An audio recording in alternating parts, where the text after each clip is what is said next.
Mr. Fred Dreyer, star of Hunter, Los Angeles Ram extraordinaire, signed by the New York Giants.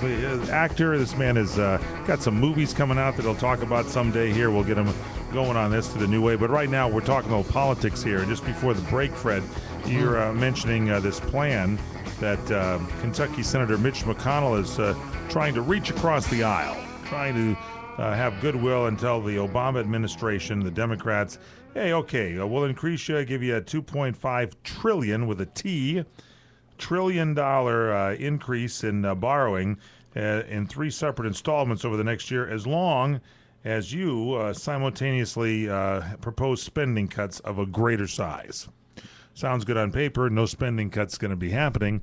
$2.5 trillion now further in debt. The United States burying themselves down like a family that spending is out of control. I mean, just not being able to handle it. And that's what's going on. So you're saying that Mitch McConnell is causing, if this happens, this is the end of the two-party system, basically. Well, here's what else could also be true.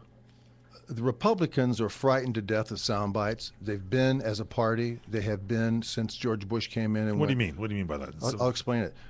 The Republican Party has gone left of center with their spending. They established that in George Bush, and then the towers went down, and then we started spending on the war. And so he's been, and the Republican Party and conservatism has been defined by the Conservative Party to be left of center now, and they're spenders.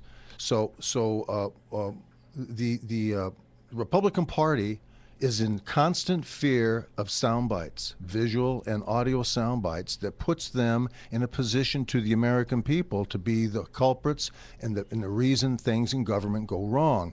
And they don't know how to defend themselves or talk about themselves or to tell the truth and to define the enemy. The left, Obama, his machine, they don't know how to define themselves to the American people.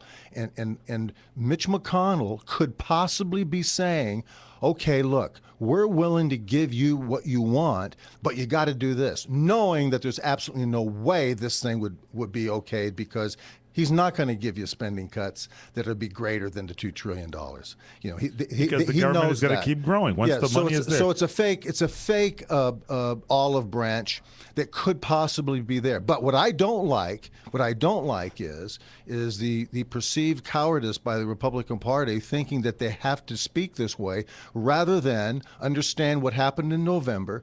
That there's 17 new governors. With the Tea Party candidates. And the Tea Party and candidates and conservatism and the American people wanting to go back across the center line to the right of the center where the Constitution is.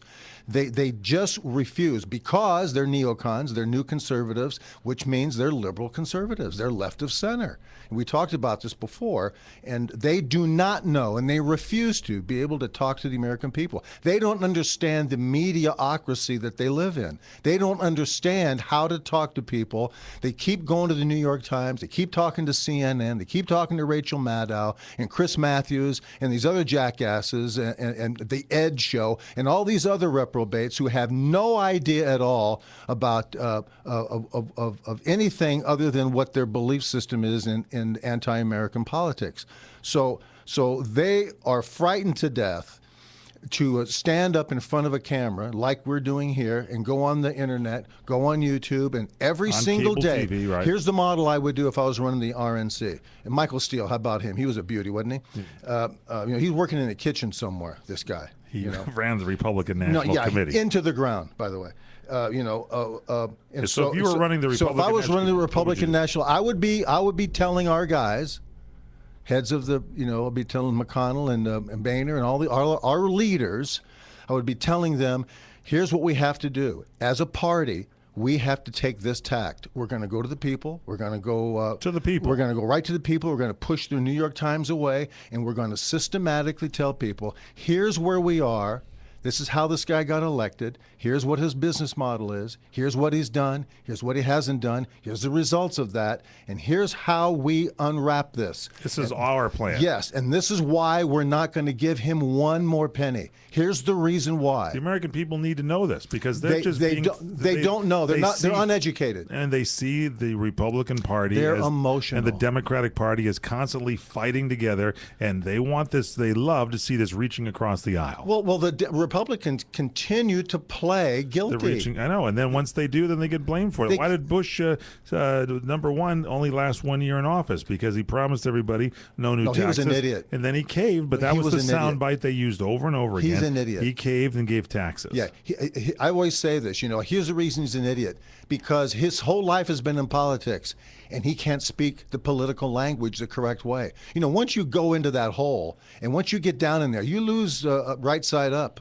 When you become a politician, you really have no idea where it's going. You're talking to yourself. You lose perspective of where you are. You got to come out of the hole every once in a while and look around and go, oh, this is what I believe in. Okay. Then go back down into the hole and sell the truth. Sell what the American people put you there to do. And that is to represent the people, not a party. Especially when the party is left of center in spending.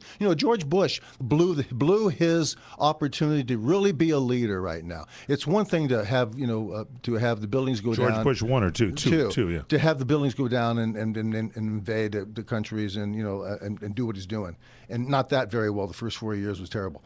It was incompetent because he didn't mean it. He didn't really want to do it.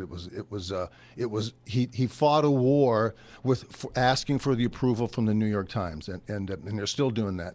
And so instead of telling the Times to go to hell, we're running the program, get out of the way, and this is what we're doing. I care what you like. That's too bad. Go ask Rachel Maddow what the next soundbite should be. And then really come to grips with what are we here for? And that is, we got to be the parent that tells this pedantic, tantrum-throwing child it's over with. I believe I told you about my daughter, and last time I was here when, she threw herself on the ground when she was 2.5 at a restaurant. And I said, all right, when you're finished, I'll be over here. And I walked away and left her there. And about 5 seconds later, she came running over and realized that shit's not going to work with Dad. Ladies and gentlemen, Fred Dreyer. It's pretty clear-cut and simple when verbalized by you here on the show here. 800-336-2225. If you have some comments, again, when we come back, we're going to play a little soundbite that Tomas has got for us with Senator Mitch McConnell, so you can hear his own words here. We'll play that on our next segment when we come back.